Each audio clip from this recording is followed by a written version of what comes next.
Olá, começa agora mais um Sem Edição de TVEJA. Hoje, terça-feira, dia 13 de setembro, eu vou conversar com o Rafael Cortez, da consultoria Tendências. Tudo bem, Rafael? Tudo bom, Silvio? Boa noite. Boa noite aos espectadores. Rafael, por 450 votos, enfim, a Câmara dos Deputados cassou o mandato do ex-presidente da Casa, Eduardo Cunha. Enfim, né? E um número bastante expressivo, né? E acho que a expressão enfim, que você bem colocou, mostra que o Cunha ainda ganhou uma sobrevida, né? Quando a gente compara o nível de informação, a magnitude dos eventos em torno da sua figura a partir dos desdobramentos, enfim, das investigações judiciais, foi até surpreendente o porquê que ele durou tanto, num certo sentido, né? E acho que a explicação do porquê ter durado tanto tem a ver um pouco com a polarização PT e PSDB. Durante muito tempo, o Cunha surfou um pouco nessa onda, né? O PT demorou, entre aspas, para fazer uma discussão mais crítica, um movimento mais combativo em relação ao Cunha, sob medo, né, da questão do processo de impeachment, né? Não é por um acaso que quando o partido decide que não vai dar apoio no Conselho de Ética no Cunha, todo o processo se desenrola. Mas o PT, na verdade, no momento tentou, né, fazer um movimento de acomodação. É que as evidências, elas ficaram muito grandes, gritantes, e o custo reputacional ficou grande. E a antiga oposição, por um lado, os tucanos, né, sabiam que o Cunha ia ser uma peça importante em todo o processo de impeachment. Então também não teve uma posição clara ao longo desse processo. Ele surfou durante muito tempo nessa onda, mas a partir do impeachment começou, digamos que o valor do Cunha foi diminuindo até atingir essa votação bastante surpreendente. Claro que teve parlamentares que não votaram, né, para não deixar o DNA deles na defesa do Cunha, mas de todo modo um resultado bastante relevante para a política brasileira. Pois é, e o Cunha saiu atirando, o que é característico da sua personalidade, né? Para todos os lados, ameaçou escrever um livro, né? Disse que vai, na verdade, fazer um livro. Disse que o governo Temer e o presidente Michel Temer não o ajudou, o que é, de certa forma, um aceno para dentro, né, do PMDB. Perfeito. A verdade, né, Rafael, não sei o que você pensa, mas é que Cunha tinha uma base muito fiel, foi um dos maiores políticos, digo no sentido de habilidade política, que a Câmara dos Deputados já teve, acho que isso não se pode negar, porém nenhum político quer ir com ele para a sepultura, né? Porque todo mundo sabe que deixar, né, àquela altura a sua digital como alguém que salvou o Eduardo Cunha, ou que teria ajudado a salvar o Eduardo Cunha, teria um custo político muito grande, tanto para as eleições municipais agora, porque elas têm uma enorme ligação com as eleições para o Legislativo, você tratou disso num dos nossos programas, como para as futuras eleições, né? Esse político ia ser lembrado lá na sua base como alguém que ajudou a salvar o Eduardo Cunha, um dos maiores algozes do PT e da Dilma, mas também um dos políticos mais enrolados em corrupção descoberta pela Operação Lava Jato. E eu acho que, assim, o primeiro ponto é a perspicácia do Eduardo Cunha, né, que ele demonstrou, e acho que ajuda a gente a entender como é que ele teve essa ascensão, que, num certo sentido, foi bastante rápida. Foi num curto espaço de tempo que ele atingiu o patamar de poder que atingiu, culminando na sua eleição para a presidência da Câmara dos Deputados. O que eu acho que o Cunha foi inteligente, né, desse ponto de vista? Ele percebeu duas coisas, né? Um crescente movimento de estresse entre, no primeiro lugar, PMDB e PT, que são dois partidos grandes, que são partidos que disputam eleições sistematicamente. Em alguns lugares, talvez até na sua maioria, são adversários, sobretudo quando a gente olha os municípios. Exato, os grotões, né? E ele percebeu esse movimento. Quem disputa muita eleição precisa de cargo em algum posto do Estado para mobilizar a sua base política, né? Então isso é quase que regra de bolso, né, para a classe política. E aí começou esse desentendimento. O Cunha percebeu esse movimento. O segundo é que ele descobriu algo que parece trivial, Silvio, mas de alguma maneira, por um período, revolucionou os trabalhos legislativos. Ele descobriu que a regra da maioria também vale dentro do legislativo, né? Porque o legislativo não deixa de ser um fórum, né, com votação e decidido pela maioria. Mas o funcionamento mais comum é que os líderes partidários têm um poder relativa ao chamado baixo clero muito maior. Mas o Cunha percebeu que se o baixo clero vota unido, eles ganham o grosso das decisões. Ainda mais no contexto de um governo fraco, que era o governo da ex-presidente Dilma, que não tinha essa habilidade de lidar com o Congresso. Aí ele deitou e rolou, para usar uma expressão um pouco mais informal. Atingiu esse ápice, né? Mas, do mesma maneira que atingiu esse ápice, como essas evidências que você apontou mostraram, aí chegou um momento que ele foi perdendo capital político e aí ninguém quer trazer um custo desse. E acho que muito também por efeito de rede social, né? Repara como a política tem mudado muito e ela é capaz de mobilizar muito rápido os temas e a sociedade, digamos, não deixa a classe política esquecer, né? Assim, o Cunha movimentou as redes sociais durante muito tempo, o que dificultou muito alguma saída para a sua sobrevivência política. E agora é a fase 2, né? O que vai fazer o Cunha em relação a essas ameaças, vai ter alguma espécie de revanchismo político, né? Os primeiros sinais é que pelo menos ele vai dar umas cutucadas aqui e acolá. Então, se a gente levar o Eduardo Cunha a sério, pelo menos nós devemos esperar um grande best-seller aí, né? Um livro que vem aí para contar a sua versão da história, e certamente ali já potencialmente vai constranger muita gente. O que se fala muito, né, Rafael, é que o Eduardo Cunha teria até financiado parlamentares, né? A campanha de parlamentares, ou seja, de que ele teria uma ligação muito grande com vários parlamentares e, obviamente, que quando se diz que o Eduardo Cunha financiou algum parlamentar, pode-se sim levantar a hipótese de que com dinheiro de propina que ele negociava, né? Não é nenhum exagero dizer isso. Claro. Portanto, ele poderia comprometer gente dentro da Câmara que era sua aliada, mas que a partir de um certo momento em que foi lá e colocou a digital e votou contra ele, ele não tem mais compromisso com essas pessoas. Sem dúvida, você fez um comentário excelente, porque aí ajuda a entender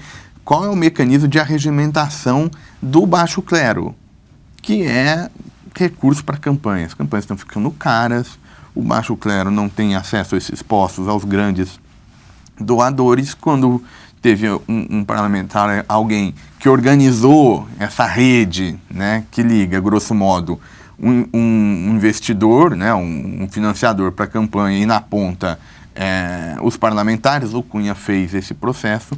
Em boa medida, ali a gente sabe que o financiamento político no Brasil é uma caixa preta, enfim, é uma relação pouco republicana, assim, muito pouco transparente nas negociações que estão por trás, e ali que provavelmente vai estar um potencial de risco, e está todo mundo de alguma maneira com um pouco o pé atrás, porque ele naturalmente não chegaria onde chegou se não soubesse como é que são os esquemas em termos de doação e financiamento de campanha. E aí, os primeiros sinais é que ele deu algumas cutucadas, inclusive no próprio PMDB e no governo, né? Acho que o Cunha, isso é aspas, né? Ele associa a sua cassação à eleição do Rodrigo Maia para presidente da Câmara, né? Você vai lembrar bem que tinha uma disputa entre o Rogério Rosso, o nome mais ligado a esse baixo clero, e o Rodrigo Maia, que era uma dissidência. Se o Cunha está interpretando a realidade desta forma, significa que ele sabe que o Planalto, o Temer, poderia ter feito eventualmente um pouco mais na sua defesa. E aí o potencial fica grande. Em particular, se a questão judicial de fato constranger Cunha e eventualmente a sua família, né? Aí o fato é que ele já era, naquela altura do campeonato, um morto-vivo dentro da Câmara, e o governo de forma nenhuma iria abraçá-lo nessa hora. Um governo que está começando, né, e que tem uma agenda enorme pela frente, a gente já vai falar dela daqui a pouco. Agora, resta saber, para a gente fechar esse capítulo Eduardo Cunha, Rafael, se ele vai puxar fila ou não, né? Porque, bom, o senhor Renan Calheiros, por exemplo, presidente do Senado Federal, né, tem mais de 10 citações, 10 investigações lá correndo no Supremo. Outros tantos congressistas, né, 14 do PMDB, PT e PP, só para citar os nomes que a reportagem de Veja dessa semana, com base numa entrevista do ex-advogado-geral da União, Fábio Osório, afirma. Bom, tem muita gente aí que, no mínimo, para o Conselho de Ética, Perfeito. já passou da hora de ir. Né? Ou via Conselho de Ética ou via Judiciário. Então aí a gente agora vai ter essas duas. Já podemos até embarcar aqui na pauta também no Supremo. E a gente Vamos vai lá, bater na porta a gente vai bater na porta do Supremo mais uma vez. Mas assim, basicamente agora a gente tem dois caminhos. Esse primeiro é o caminho político, ou seja, a própria classe política se organizando e fazendo movimento para eventualmente fazer punição a deputado parlamentar que eventualmente tenha saído do regramento ético, jurídico do Congresso Nacional.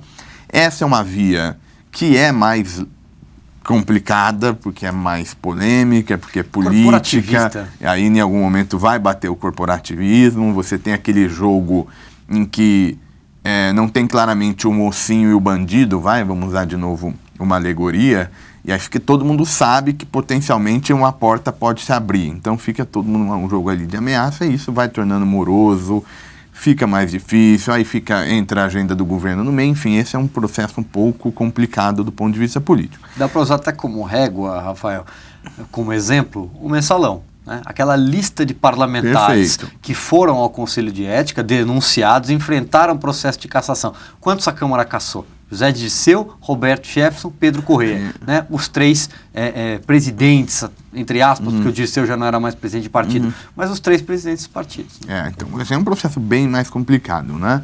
Agora, é bem verdade que agora a rede social está dando combustível, né? Ela ainda está ajudando, mas a gente sabe que ainda tem um longo caminho pela frente para a gente, de fato, ter a classe política agindo com a devida rapidez nesses casos. E aí o segundo mundo é o mundo jurídico, né? O quanto essa onda de processos que vem na esfera judicial vai atingir a dimensão que tem o foro privilegiado, que é a classe política.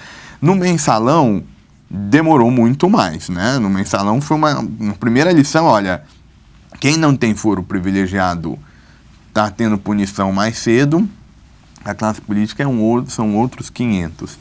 E as evidências, por enquanto, é que o STF não está meio preparado para responder essa churrada de coisas, né? Porque o STF, ao fim e ao cabo, é uma corte de controle de constitucionalidade. O que está acontecendo? Tem uma enxurrada, né, de processos envolvendo quem tem foro, está batendo na porta da corte, ela ainda não está institucionalmente preparado. Não é por um acaso que uma das propostas, por exemplo, o ministro Barroso, né, um dos ministros do STF, ele tem um debate de que é criar uma certa corte para tratar de forma mais rápida de alguns casos, para que você seja um pouco mais veloz, não fique toda hora batendo no STF, que não tem essa tradição. Mas nós estamos vivendo um momento excepcional do ponto de vista da conjuntura política, né? E aí é fundamental, e um grande evento para essa agenda é a mudança da presidência do STF. A gente está trocando o Ricardo Lewandowski para a ministra Carmen Lúcia, que agora que vai coordenar os trabalhos da corte e tem essa tarefa de agilizar todo esse processo. Ministra Carmen Lúcia, que em recentes decisões proferiu votos até célebres, né? Eu me lembro de dois. Primeiro, uma frase dela quando a turma do Supremo, uma das turmas do Supremo, decidiu sobre a prisão ou não do ex-senador Delcídio do Amaral. Perfeito. Em que ela usou aquela expressão, aqueles que navegam nas águas turvas da corrupção não passarão. E aí ela é muito incisiva nas suas afirmações. E a outra no próprio mensalão, me ocorreu agora, que você estava lembrando também de outros julgamentos, quando ela afirma que, olha gente, Caixa 2 não é pouca coisa, Caixa 2 é crime e merece ser punido com severidade. Eu espero que ela tenha aí um bom mandato. Né? E ela tem um ponto de partida interessante, né? Porque ela não era daquelas figuras, né, muito polêmicas, né? Porque, claramente, toda essa partidarização, toda essa tensão política afetou o comportamento do STF. Foi muito difícil, né? É muito difícil manter um certo controle, um posicionamento mais moderado, mais institucional, porque, de novo, está toda hora conflito relevante batendo na porta.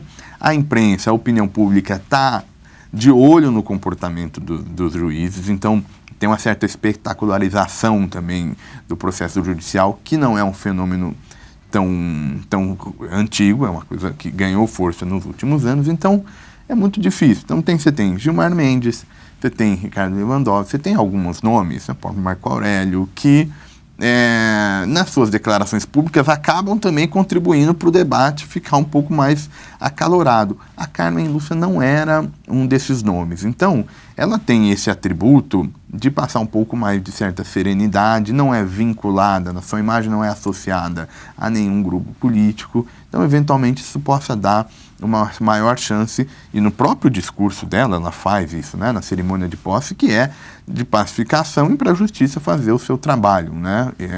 Tá todo mundo, não essa expectativa de que toda essa investigação tenha algum resultado, algum parecer final, e aí me parece que ela tem esse atributo para tocar essa agenda. Que a sua mineirice de Carmen Lúcia faça bem à corte. Até porque a Lava Jato não parou, a Lava Jato não acabou, ela foi estendida por mais um ano, vai até 2017. E duas grandes delações ainda são aguardadas. Nós também já falamos sobre isso em programas anteriores. A do Marcelo Odebrecht, né, que ainda não foi finalizada, e a do Léo Pinheiro, que, aliás, foi ouvido pelo juiz Sérgio Moro e afirmou, né, que participou de uma reunião. E aí ele complicou a vida do ex-ministro Ricardo Berzolini, ex-presidente do PT Ricardo Berzolini, que, segundo ele, teria participado de uma reunião junto com o senador, dois ex-senadores. Um ainda é senador, o outro é ex, né? Vital do Rego e o Gin Argelo, esse sim, ex-senador que já chegou a ser preso. Perfeito. Nessa reunião teria sido discutida propina para abafar a então CPI da Petrobras. Ainda tem muita coisa para acontecer, né? E teve, a própria revista Veja trouxe à tona aí um debate super interessante em relação a por que não a delação do Léo Pinheiro não foi para frente, enfim, foi por questão, argumentação da Procuradoria, questão do vazamento, enfim, mas ali ficou uma questão ainda não respondida e que mostra para as nossas discussões aqui esse potencial, né, inflamável ainda da Lava Jato, que está longe de se encerrar. Seja porque o julgamento no STF de boa parte dos processos em andamento não ocorreu, seja daquilo que a gente ainda não sabe, né, mas que potencialmente pode gerar muita turbulência para todos os lados, né? Digamos assim, é uma questão que é multipartidária. A coloração partidária pode ser muito ampla dos envolvidos, né? A própria capa da Veja nessa semana do ex-advogado-geral da União, que foi recém-demitido e fez acusações de que teria havido pressão do governo para pelo menos abafar um pouco a Lava Jato. Isso é sinal de que ela ainda vai continuar incomodando e potencialmente tirando legitimidade da classe política para discutir reforma, tornando o processo decisório um pouco mais bagunçado e isso complicando a agenda econômica. O problema na verdade, assim, a característica do momento é que se por um lado é positivo que as instituições estejam funcionando, que a gente tenha caminhando com as instituições de controle, mas o custo econômico disso também vai ficando grande, porque tem uma expectativa de que a agenda econômica, por fim, decole. Mas é muito difícil decolar se esse cenário da Lava Jato se materializar. Com tanta coisa acontecendo no cenário nacional, né? Mudança de presidente, né? De certo, pelo menos o Michel Temer deixou de ser interino e passou a ser efetivo. Perfeito. Né? Mudança na presidência do Supremo Tribunal Federal e a cassação do Eduardo Cunha, muita gente quase se esquece de que nós estamos a pouco mais de 15 dias das eleições municipais, Rafael. E é sobre a eleição municipal de São Paulo, o principal colégio eleitoral do país, que eu queria conversar com você. A última pesquisa da Datafolha mostrou algumas mudanças, ou pelo menos oscilações importantes no cenário, né? O Celso Russomano, candidato do PRB, que liderava com bastante folga, com 31 pontos, caiu para 26, com uma margem de erro de 3 pontos. A Marta Suplicy, que subiu 5 pontos e agora tem 21, poderia estar ali até tecnicamente empatada. O mais provável é que ele esteja um pouco à frente dela ainda. E o João Dória, de forma surpreendente, cresceu 11 pontos e agora tem 16. Perfeito. Eu queria que você comentasse aí essa mudança no cenário, lembrando mais uma vez que nós temos menos de 3 semanas aí para as eleições. Perfeito. Eu acho que materializa aquele quadro de eleição aberta, né? E por que a eleição está aberta, Silvio? Porque primeiro você tem uma administração atual que tem um nível de rejeição muito elevado. O que significa... 46 pontos. 46 na última Datafolha. O que significa isso do ponto de vista da campanha eleitoral? O eleitor não quer a continuidade. Então, não há aquele sentimento natural de continuidade na política local. Então, ele vai olhar para os diferentes candidatos, né, e tentar ver para onde ele vai. Se há uma decepção com o governo, é natural que o eleitor não premie a continuidade, né?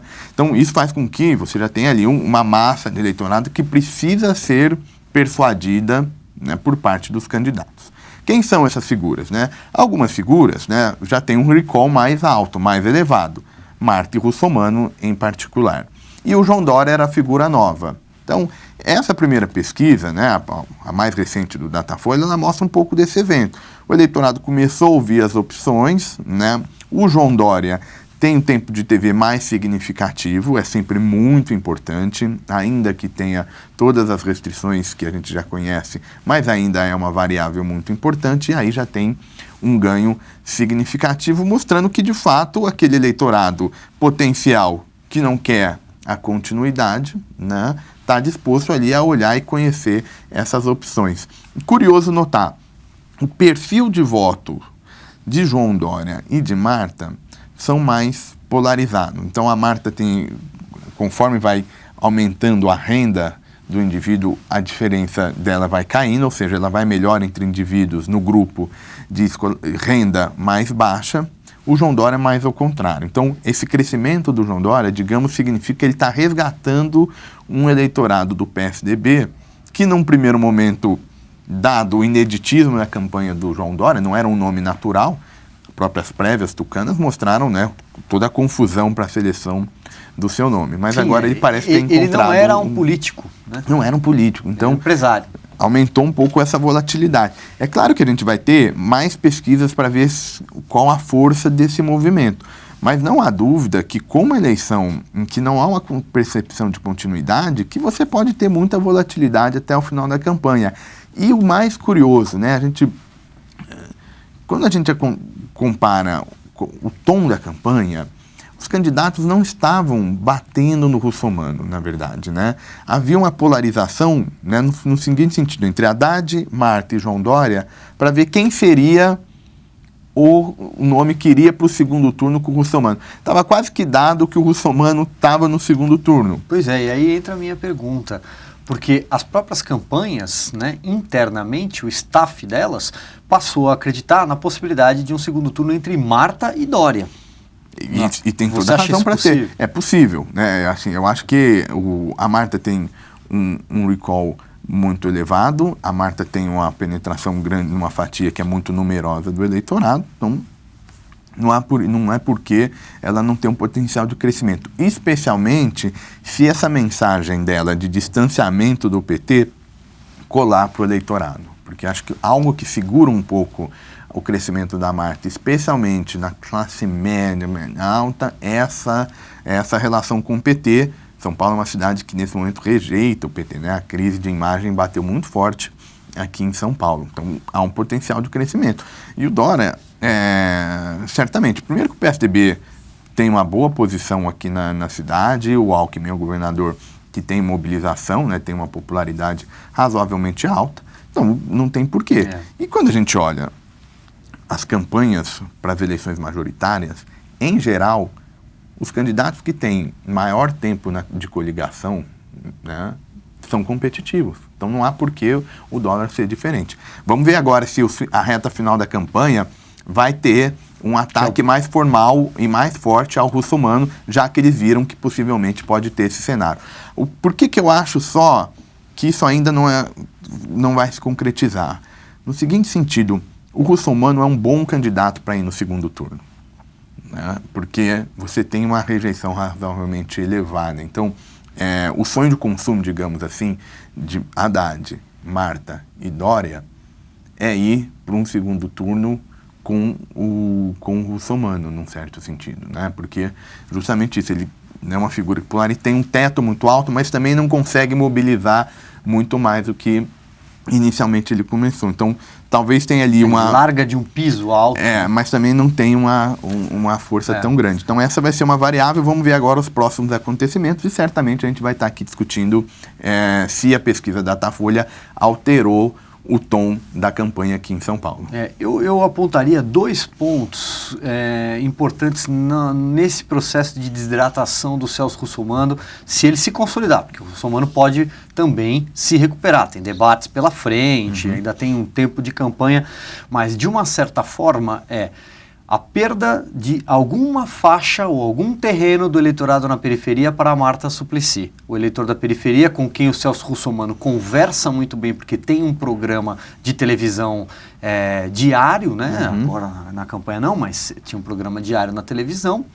A Marta tentando recuperar, ou conseguindo, se o Datafolha se concretizar, recuperar essa faixa para onde os programas que ela criou ainda repercutem muito, como o CELS, como o bilhete único, e etc. E esse eleitorado entendendo que ela não é mais do PT. E por outro lado, o Dória se consolidando como a figura anti-PT, né? Eu sou o anti-PT e não o Celso Russomano, né? Esse discurso mais incisivo contra o PT, porque o PT ergueu uma muralha contra São Paulo, o PSDB ergueu uma muralha contra o PT já nas eleições presidenciais. Certamente, ajudou muito, né? Olha a campanha do Russomano, era basicamente não vou criar caso com ninguém, em particular, não polarizou com ninguém, justamente que é para, olha, esqueçam de mim, eu sigo aqui com esse patamar relevante e estou no segundo turno, né? E no segundo turno, como ele não polarizou com ninguém especificamente, né? Havia uma expectativa de que poderia mobilizar votos de indivíduos que não tiveram seus candidatos indo para o segundo turno. Esse foi o teor. O Dória, você colocou muito bem, né? O Dória faz basicamente a campanha, eu sou o representante antipetista, num certo sentido nacionalizando essa disputa. Uma boa parte da crítica do Dória ao Haddad nem é tanto por questões locais, evidentemente que tem um pouco dessa agenda, mas é fundamentalmente tentando captar esse efeito nacional, né, que é a crise de imagem do PT, e teve resultado. Pensando prospectivamente, o que o Dória precisa fazer para vencer essa eleição, né, seja no primeiro ou no segundo turno? É conquistar um pouco o eleitorado mais baixa renda, né? Um pouco mais na franja. Em algum momento ele vai ter que entrar e dialogar com esse eleitor, porque só o discurso anti-PT não vai ser suficiente, né? Então ele tem que entrar um pouco lá. Já a Marta é o desafio contrário, né? A Marta tem que, de fato, recuperar um apoio entre um eleitor que é tradicionalmente tucano, né, que tem dificuldade em votar em alguém no PT. É por isso que a Marta tenta a todo momento desfiliar, né, a sua imagem de pertencimento ao PT. Então o desafio da Marta é outro. A questão é saber se vão fazer isso até o segundo turno, e aí em algum momento o Celso Russomano vai sentir, ou se um dos dois só vão na frente. Do lado do Haddad, também, que é uma figura importante, acho que aí o desafio dele ele está vendo todo esse processo, é mobilizar o eleitor e chamar a atenção do eleitor de algumas proposições que ele fez na cidade, para que o eleitor fale, olha, talvez não tenha sido tão ruim assim, né? Pensando, na verdade é um convencimento, olha, a minha administração foi boa, então eu mereço a continuidade. É curioso, né? Porque na verdade ele tem que fazer uma defesa da administração, porque hoje ele é bastante rejeitado. Tem relativamente pouco tempo, né? Não tem tanto tempo de TV, então é uma campanha aí complicada pro PT. E curioso, né? Todo esse xadrez que a gente está discutindo aqui está sendo observado de perto pelas forças nacionais, né? São Paulo sempre ecoa no eleitorado maior, na verdade, as grandes capitais. São Paulo não vai ser diferente. Imagina você, Silvio, um segundo turno entre Marta e João Dória. PT, PSDB e PMDB, que são os parceiros lá de cima, ter uma base em São Paulo é muito importante pensando em 2018. Não há dúvida. Muito bem, legal, Rafael. Semana que vem a gente conversa mais uma vez, sem dúvida nenhuma, a campanha já vai estar mais quente. Certamente não faltarão temas para a gente discutir aqui. Obrigado, Rafael. Imagina, eu que agradeço. Esse foi o Sem Edição. Obrigado pela sua companhia e até o próximo programa.